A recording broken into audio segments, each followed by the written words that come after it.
The ECB just questioned whether DeFi DAOs are decentralized enough to dodge MiCA. The European Central Bank published a staff paper this week challenging the assumption that DeFi protocols organized as decentralized autonomous organizations are decentralized enough to fall outside the EU's markets in crypto assets, MiCA regulation. The paper, flagged by Cointelegraph on March 27th, raises questions that could reshape how Europe regulates a large portion of the DeFi sector. The argument is straightforward.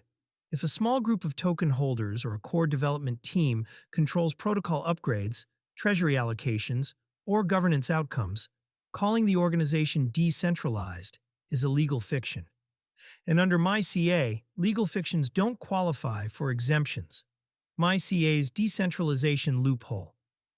MiCA, which reached full implementation across the EU by late 2024, regulates crypto asset service providers, KSPs, including exchanges, custodians, wallet providers, and stablecoin issuers. But Recital 22 of the regulation contains a deliberate carve-out: crypto asset services that are provided in a fully decentralized manner without any intermediary should not fall within MiCA's scope. That exemption was always controversial. The European Securities and Markets Authority, ESMAA, published a spectrum of decentralization assessment framework to evaluate centralization points, including front-end websites, infrastructure providers, and governance token concentration. But the framework set no hard thresholds. The result: dozens of DeFi protocols operate in the EU under the assumption that they qualify as fully decentralized, without any regulator formally agreeing. The ECB paper appears to challenge that ambiguity directly. Rather than leaving decentralization as a self-declared status, the paper argues that regulators need concrete criteria and that most existing DAO structures would fail them. Where DAOs fall short, the governance structures of major DeFi protocols have well-documented concentration problems. In many DAOs, a handful of wallets control enough voting power to pass or block any proposal. Treasury management is often delegated to multi-sig wallets held by a small team. Protocol upgrades frequently require approval from a core development group that could, in theory, push changes unilaterally. The ECB has previously studied this territory. A 2023 occasional paper titled "The Future of DAOs in Finance, in Need of Legal Status" by ECB market infrastructure expert Ellen Nodds concluded that until DAOs are adequately regulated globally, the place for DAOs in the financial sector of the future will necessarily remain limited. That paper identified a fundamental mismatch. Registration systems built for traditional corporate structures cannot accommodate organizations that exist purely as code and token-weighted votes. The new paper builds on that foundation but sharpens the regulatory implication. If a DAO is not truly decentralized, it is not exempt from MiCA. And if it is not exempt, it needs a license, capital reserves, and compliance infrastructure identical to any centralized exchange or custodian. The July 2026 deadline timing matters. MiCA's final authorization deadline for CASPs is July 1, 2026, roughly 3 months from now. Any DeFi protocol that the ECB or ECB determines is not fully decentralized would need to either restructure its governance to meet a yet undefined standard, apply for CASP authorization, or exit the European market entirely. Only 13 of the EU's 27 member states have fully transposed MiCA into national law so far, creating a patchwork enforcement landscape. Poland remains the sole holdout after President Karol Nawrocki vetoed MiCA-compliant legislation in January, citing concerns about citizen freedoms. But the direction of travel is clear. Europe wants to close the DeFi exemption gap.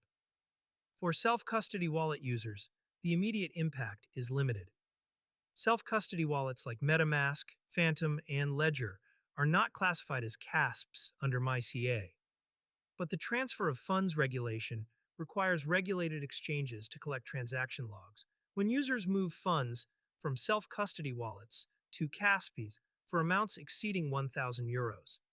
If more DeFi front ends get classified as CASPs, the surface area for those reporting requirements expands.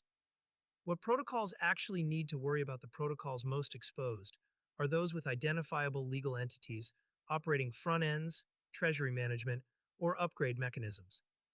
A DEX with a foundation that controls the deployment pipeline is more vulnerable than a protocol where the smart contracts are immutable and the front end is open source, with multiple independent operators. Lending protocols, liquid staking services, and yield aggregators with governance tokens that concentrate in a few wallets face the highest reclassification risk. If the ECB's framework gains traction with ESMA and national regulators, these protocols would need to demonstrate that no single entity or coordinated group can materially influence protocol operations. The practical test is likely to be functional, not structural. Regulators will look at who can pause the protocol, who controls the upgrade keys, who manages the treasury, and whether governance votes are genuinely distributed or dominated by insiders. A DAO with 50,000 token holders but three wallets controlling 60% of votes would fail a functional decentralization test even if its legal structure claims otherwise. Market context. The paper arrives during a broader market pullback. Bitcoin trades at 68,456, down 2.1% over 24 hours and 3.95% over the past week as of March 27, 2026. ETH sits at $2,063, down 2.6% in 24 hours. The Fear and Greed Index reads 28, firmly in fear territory. DeFi tokens, already under pressure from the market downturn, may face additional selling if EU regulatory clarity threatens the operational model of major protocols. The ECB staff paper is not binding policy. Staff papers represent the views of their authors, not official ECB positions. But the ECB's influence on EU financial regulation is substantial, and staff research frequently shapes the direction of formal rulemaking. With the European Commission's MiCA DeFi assessment report due by mid-2026, the paper's arguments are positioned to feed directly into that process. For DeFi builders operating in Europe, the message is increasingly hard to ignore. Decentralization is not a branding exercise. It is a regulatory standard, and someone is about to start measuring it.